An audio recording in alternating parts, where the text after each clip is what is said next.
Olá, boa noite! Está começando o TJ UFSC, seu telejornal universitário favorito. Na edição de hoje você confere: Sisu abre consulta de vagas em universidades, uma reportagem sobre o retorno das aulas presenciais na UFSC e ainda os dados atualizados da Covid-19 em Santa Catarina. Essas e outras notícias logo após a vinheta.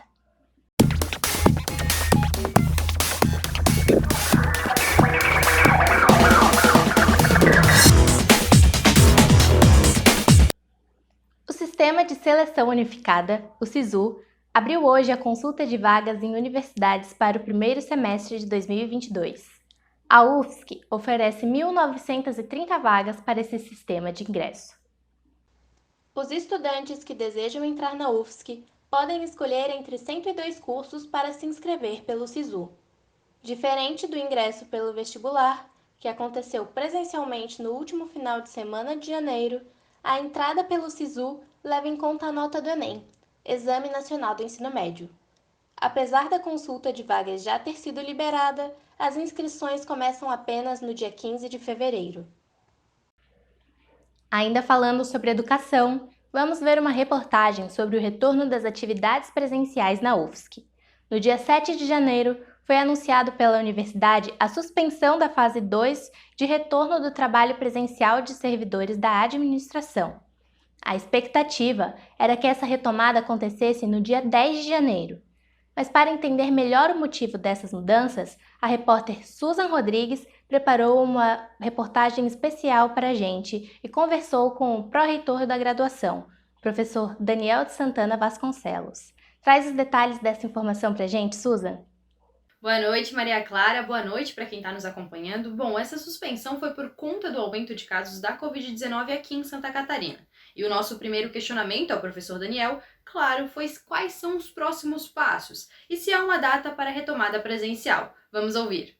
Esse recuo aconteceu estrategicamente justamente para que a gente possa passar por essa onda e mais à frente, com uma pequena mudança de tempo, de temporalidade, a gente retomar a fase 2, porque o nosso objetivo é, em abril, a universidade voltar presencialmente, de forma plena, na graduação. Parte daquilo que estava programado foi mantido. Por exemplo, no dia 10 de fevereiro, a Colégio de Aplicação NDI retorna às atividades presenciais já em fase 3. Então, é um universo um pouco menor em relação ao tamanho da universidade, que a gente tem uma série de controles e já foi devidamente instruído esse procedimento, eles têm um plano de contingência apresentado ao governo, e eles vão acompanhar e seguir esse plano, então, a partir de fevereiro, eles retornam. Bom, e o pró-reitor ainda afirmou que não há uma data definida, mas que a expectativa é que a fase 2 seja retomada agora em fevereiro, com a queda no número de casos. Ele também adiantou que a pós-graduação retorna de forma híbrida a partir de março. Já a graduação vai voltar de forma totalmente presencial em meados de abril. Claro que isso só vai ser possível com a adoção de medidas de prevenção, incluindo o comprovante de vacinação. Eu trabalho com essa data em mente, que a partir de abril a gente volta presencialmente, né, todas as nossas atividades de ensino, pesquisa, extensão, trabalho dos servidores e também os alunos em sala de aula, depois de um longo período também de aprendizado em como é que se lida com essa pandemia. A gente continua estimulando a vacinação, a gente continua defendendo aquilo que a ciência tem mostrado, que a vacinação é bem sucedida, ela é efetiva, ela é a melhor forma de proteção contra a contaminação de Covid-19, e mesmo quando as pessoas vacinadas se contaminam, os efeitos são mínimos em relação, por exemplo, a pessoas não contaminadas.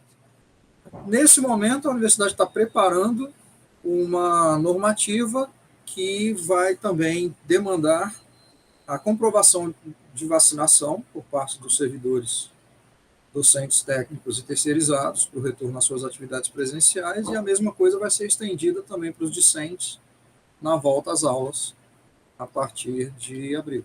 Com essas ações de mitigação da contaminação e a vacinação das pessoas, estão desenvolvendo as atividades, a gente garante mais segurança para os ambientes de trabalho, mais segurança para o retorno da universidade.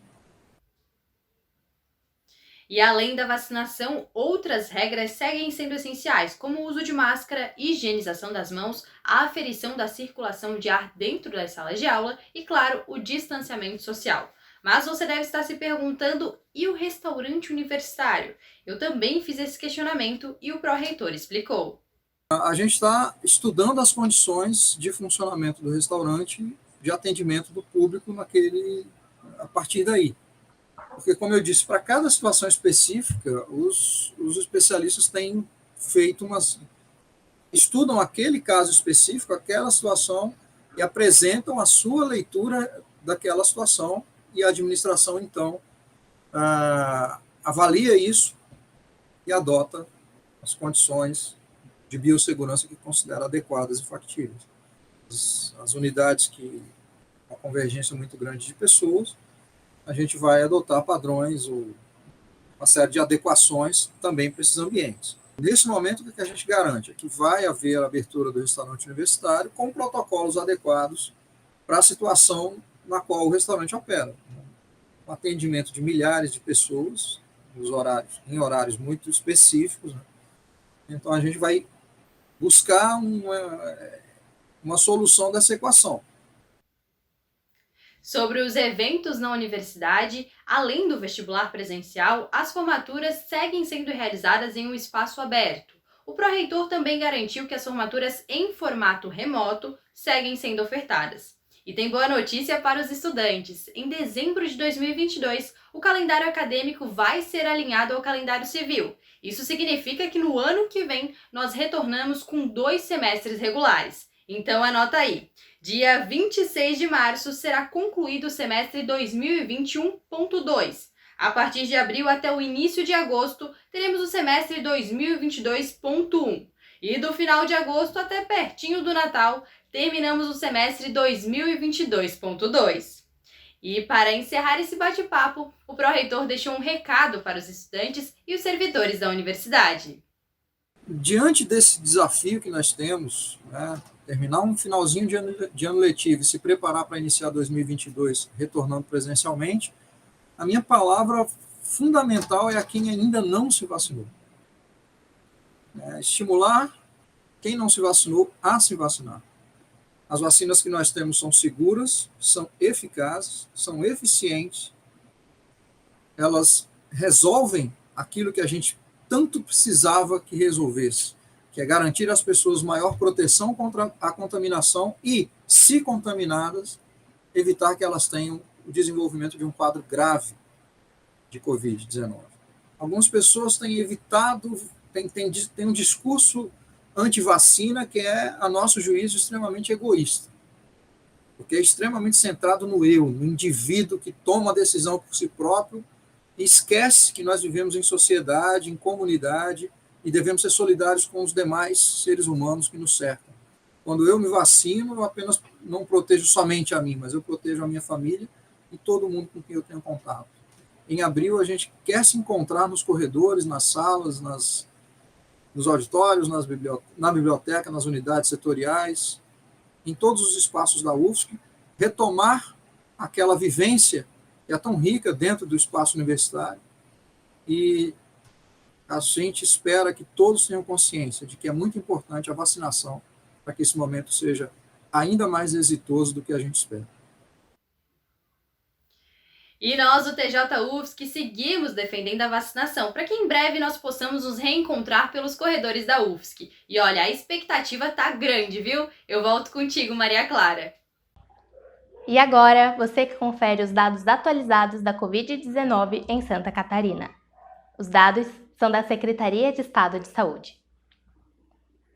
Desde o início da pandemia, foram registrados 1.455.023 casos confirmados. Do total, 1.367.358 estão recuperados e outros 67.038 são casos ativos. Foram registradas 20.629 mortes no estado, Até o momento, 81,3% da população catarinense já foi vacinada com a primeira dose. 73,96% já receberam a segunda dose da vacina. O ano judiciário começou hoje, 1º de fevereiro. O ministro Luiz Fux, presidente do Supremo Tribunal Federal, abriu os trabalhos com o discurso sobre as eleições de 2022, desejando que elas sejam marcadas por estabilidade e tolerância. A sessão de abertura foi dada por videoconferência devido à alta nos casos de coronavírus.